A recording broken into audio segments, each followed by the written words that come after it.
The polished marble floors of Hendrix Technologies gleamed under the fluorescent lights as Marcus Webb pushed his cleaning cart down the executive hallway.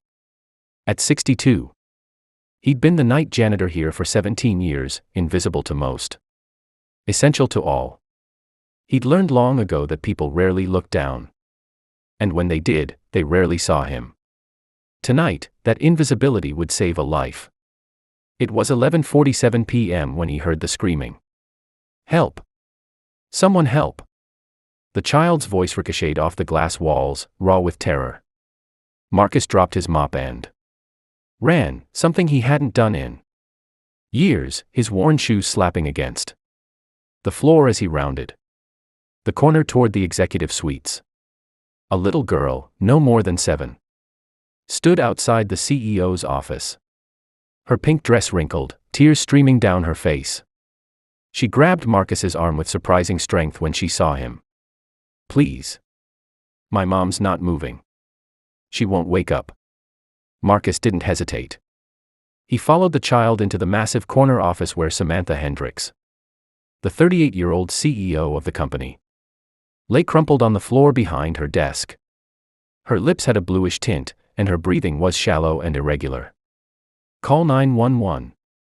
Marcus barked at the girl while dropping to his knees beside Samantha. His fingers found her pulse, weak and thready.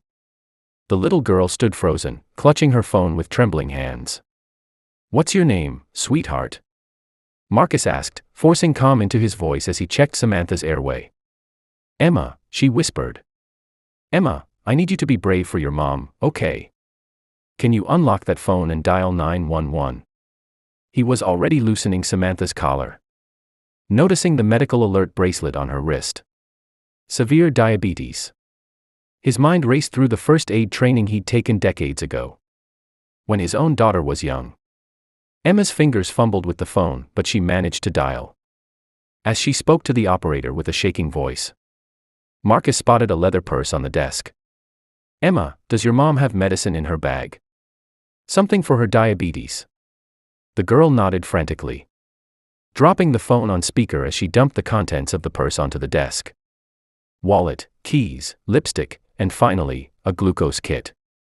Marcus grabbed it, his hands steadier than they'd been in years. "The ambulance is coming," Emma sobbed. "Is my mom going to die?" "Not if I can help it," Marcus said, and he meant it with every fiber of his being. He'd lost his own wife to a medical emergency years ago, unable to help. Unable to save her. This time would be different. He administered the glucose gel, carefully placing it between Samantha's gums and cheek, massaging it in. The next 3 minutes felt like 3 hours. Emma knelt beside him, holding her mother's hand, whispering, "Please wake up. Mommy. Please." Marcus kept talking to Samantha, monitoring her breathing, checking her pulse. "Come on, Ms. Hendrix. Your little girl needs you. You're going to be fine." And then, a miracle. Samantha's eyelids fluttered. Her breathing deepened.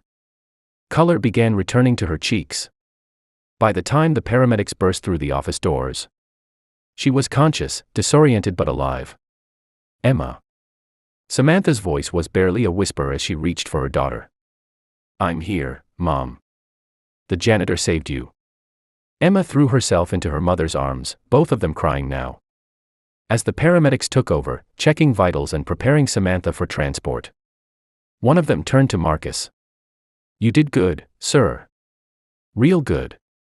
Another 10 minutes and we'd be having a different conversation." Marcus simply nodded, backing away as the professionals worked. He was ready to slip back into invisibility, back to his mop and cart, but Emma wouldn't let him go. "What's your name?" she asked, gripping his hand. "Marcus. Marcus Webb." "Thank you, Mr. Marcus. You saved my mommy." At the hospital, the doctors confirmed what Marcus had suspected. Samantha had experienced severe hypoglycemia, her blood sugar dropping dangerously low after skipping dinner to finish a crucial presentation. She'd sent her driver home and asked Emma to wait while she finished. Just one more thing. That one more thing had nearly cost Emma her mother. 3 days later, Marcus was back at work, pushing his cart down the same hallways. He'd received a brief thank you card from Ms. Hendricks's assistant, which he kept in his shirt pocket. He didn't expect anything more. He'd done what any decent person would do. Then Emma appeared. She was holding her mother's hand as Samantha Hendricks walked slowly down the hallway, still recovering but determined. Employees stopped and stared. The CEO rarely came to the office on weekends. And never with her daughter. "Mr. Webb," Samantha called out, her voice stronger now. "Marcus. Please, I need to speak with you."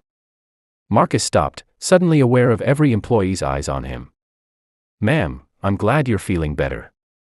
"No need to." "There's every need," Samantha interrupted gently. She approached him, Emma still clutching her hand. "You saved my life. But more than that, you saved my daughter from losing her mother. I can never repay that debt. I was just doing what anyone would." "But you weren't just anyone, were you?" Samantha's eyes glistened with tears. "You were there. You knew what to do. You didn't panic. Emma told me everything, how you stayed calm. How you made her feel safe, how you fought for me." She paused, composing herself. "I've spent my entire career building this company, making decisions that affect thousands of people. But I forgot the most important thing, to take care of myself. To be present for my daughter. I was so invisible to my own life that I almost left her alone in this world." Marcus understood that kind of invisibility all too well. "I've learned something this week," Samantha continued, her voice carrying down the hallway. "I've learned that the true measure of a person isn't their title or their salary or the size of their office. It's what they do when no one's watching. It's the kindness they show when there's nothing in it for them." She reached into her bag and pulled out an envelope. "I won't insult you by trying to pay you for saving my life. But I would like to offer you a position, Director of Facilities and Safety. We need someone who understands every corner of this building.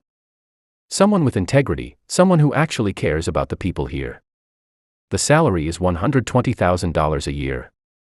Full benefits, and your first project would be implementing comprehensive first aid training for every employee." Marcus stared at the envelope, unable to speak. "You don't have to decide now," Samantha added. "But please know that you've changed my life. You've given me a second chance to be the mother Emma deserves. And I'll spend every day trying to honor that gift." Emma stepped forward and hugged Marcus around the waist. "Please say yes, Mr. Marcus. Mom says you're a hero." Marcus knelt down to Emma's level, his own eyes wet now. "Your mom's the hero, sweetheart. She raised a brave little girl who knew exactly what to do in an emergency." He stood and faced Samantha. "I'll take the position. But on one condition, I still get to keep my cleaning cart. Some of my best thinking happens when I'm mopping floors." Samantha laughed through her tears. "Deal." Word spread through Hendricks Technologies like wildfire. The janitor who saved the CEO became a legend. But Marcus remained who he'd always been, humble, hardworking, and kind. He used his new position to create programs that trained every employee in emergency response, installed AED devices throughout the building, and established a culture where everyone looked out for everyone else. But the real change happened in Samantha. She left the office by 6 p.m. every day, had dinner with Emma, and never again let work make her invisible to the people who mattered most. She started a foundation in Marcus's name, funding first aid training programs in schools and businesses across the country. Years later, when Emma graduated as valedictorian of her high school class, she dedicated her speech to Marcus Webb. "He taught me that heroes don't always wear capes," she said. "Sometimes they wear janitor uniforms. And sometimes the smallest act of kindness can change everything." Marcus sat in the audience, older now but still showing up every day. Still caring about every person in that building. He'd learned something that night too, that you're never too old, too invisible, or too ordinary to make an extraordinary difference. Because in the end, we're all just people trying to find our way through the darkness. And sometimes, all it takes is one person willing to stop, To see, to care, to turn tragedy into triumph. Invisibility into impact, and a moment of crisis into a lifetime of gratitude. That's the real miracle. Not that Marcus saved a life, but that he reminded everyone watching that we all have the power to do the same, if only we're paying attention. When someone needs us most.